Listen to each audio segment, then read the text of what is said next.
നമസ്കാരം.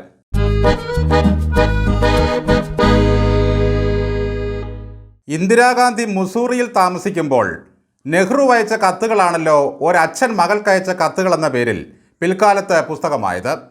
അച്ഛൻ മകളുടെ സുഖവിവരങ്ങൾ അന്വേഷിച്ചുകൊണ്ട് എഴുതിയ കത്തുകൾ മാത്രമായിരുന്നില്ല അത്.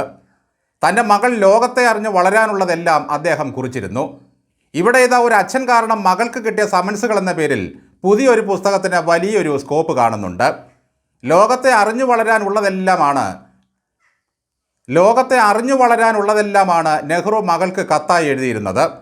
എങ്കിൽ കേരളത്തിലെ കമ്മ്യൂണിസ്റ്റ് പ്രസ്ഥാനത്തിൻ്റെ ഏറ്റവും സമാരാധ്യനായ പിണറായി വിജയൻ എന്ന ഈ നേതാവുണ്ടല്ലോ, മകൾക്ക് എന്ത് സന്ദേശമാണ് ഈ ജീവിതത്തിനിടയിൽ കൊടുത്തിട്ടുള്ളത്?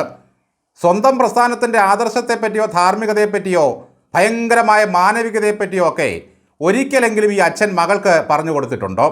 അല്ലെങ്കിൽ തന്നെ ജീവിതത്തിൽ ഒരിക്കലെങ്കിലും ഈ അച്ഛൻ അതൊക്കെ പാലിച്ച് മാതൃകയാക്കിയിട്ടുണ്ടോ? മുഖ്യമന്ത്രിയായിരുന്ന സമയത്ത് പിണറായി വിജയൻ പലർക്കും ക്ലാസ് എടുത്തിരുന്നു. ഇല്ലായ്മകളും സാഹചര്യവും അനുസരിച്ച് ജീവിക്കാൻ പഠിക്കണമെന്നായിരുന്നു ആ സന്ദേശം. സർക്കാർ ഉദ്യോഗസ്ഥന്മാരെയും ഇക്കാര്യം പറഞ്ഞ് ഉദ്ബോധിപ്പിച്ചു. എന്നാൽ സ്വന്തം മകളോട് അവനവൻ്റെ സാഹചര്യമനുസരിച്ച് ജീവിക്കണമെന്ന് ഒരിക്കലെങ്കിലും പിണറായി വിജയൻ പറഞ്ഞു കൊടുത്തിട്ടുണ്ടോ? ഇപ്പോഴിതിവിടെ വീണ്ടും പറയാനൊരു കാരണമുണ്ട്.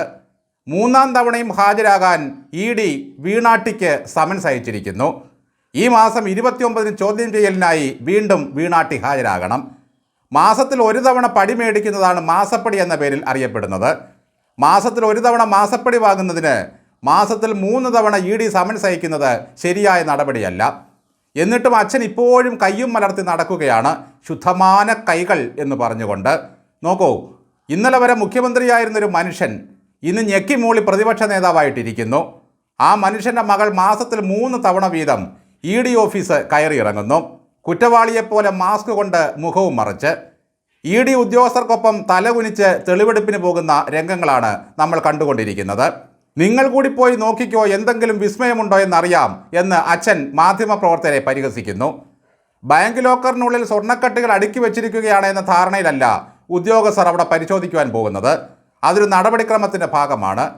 വീണാട്ടിക്ക് എന്തെങ്കിലും രേഖയോ പണമോ ഒളിപ്പിക്കാനുണ്ടെങ്കിൽ AKG സെൻറ്ററിനേക്കാൾ പറ്റിയ ഒരിടം വേറെ ഏതാണുള്ളത്? സ്വന്തം മകളെ ഇങ്ങനെ ഒരു അന്വേഷണ ഏജൻസി സംശയത്തിൻ്റെ നിഴലിൽ നിർത്തുമ്പോൾ പ്രതിപക്ഷ നേതാവായിട്ടിരിക്കാനും ഒരല്പം തൊലിക്കെട്ടിയൊക്കെ വേണം. കള്ളപ്പനിയും ജ്വരവും ബാധിച്ച് കിടന്നാലൊന്നും ഇനി രക്ഷയില്ല. കഴിഞ്ഞ ദിവസം 9 മണിക്കൂറാണ് ഈ സ്ത്രീയെ ED സംഘം ചോദ്യം ചെയ്തത്. അടുത്ത തവണ ചെല്ലുമ്പോൾ അത് 24 മണിക്കൂറാകും. ഒരു പക്ഷേ പിന്നെ വീട്ടിലേക്ക് തിരിച്ചു വിട്ടില്ലെന്നും വരും. ഭരണത്തിലുള്ളപ്പോൾ എത്രയെത്ര രാജ്യങ്ങളിലാണ് കുടുംബസഹിതം ടൂർ അടിച്ചത്. ഇപ്പോഴിതാ മകൾ അന്വേഷണ സംഘത്തിൻ്റെ മുൻപിലേക്ക് പോകുമ്പോൾ വഴിക്കണ്ണുമായി അച്ഛനും അമ്മയും പിന്നെ ഭർത്താവും മാത്രം. ഞങ്ങളെ അറിയാമല്ലോ, ഞങ്ങളങ്ങോട്ട് ഇറങ്ങിയാലുണ്ടല്ലോ, ഇങ്ങനെയൊക്കെ ഭീഷണിപ്പെടുത്തുന്ന DYFIയുടെ ഡിങ്കിരി ബാലന്മാർ ഇപ്പോൾ മിണ്ടുന്നില്ല.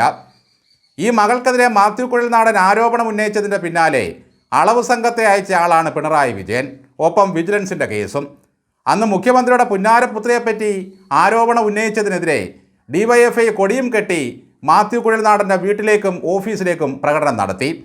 കോടതിയിൽ അയാൾ കൊടുത്ത ഹർജികൾ എതിരായി വിധി വരുമ്പോഴൊക്കെ കുഴലപ്പം വിതരണം ചെയ്താണ് DYFI ആഘോഷിച്ചത്. അന്വേഷണ സംഘത്തിൻ്റെ മുമ്പിൽ മണിക്കൂറുകളോളം വിശന്നിരിക്കേണ്ടി വരുന്ന വീണ തൈക്കണ്ടിക്ക് ഓരോ പൊതിച്ചോറ് കൂടി കൊടുത്തുവിടൂ DYFIക്കാര. അതിൽ നെയ്മീൻ മസ്റ്റാണ്. ED സംഘത്തെ ആക്രമിക്കാൻ വീടിൻ്റെ മുമ്പിൽ തടിച്ചുകൂടിയ സെറ്റുകാരെ ഒന്നും ഇപ്പോൾ കാണുന്നില്ല. ജാമ്യസംഘം കെട്ടിവെക്കാനും കരമുടുക്ക് രസീത് ഉണ്ടാക്കാനും പാവം വീട്ടുകാർ ഓടി നടക്കുകയാണ്. ഇതിനിടയിൽ നമ്മൾ വിട്ടുപോയൊരു കാര്യമുണ്ട്.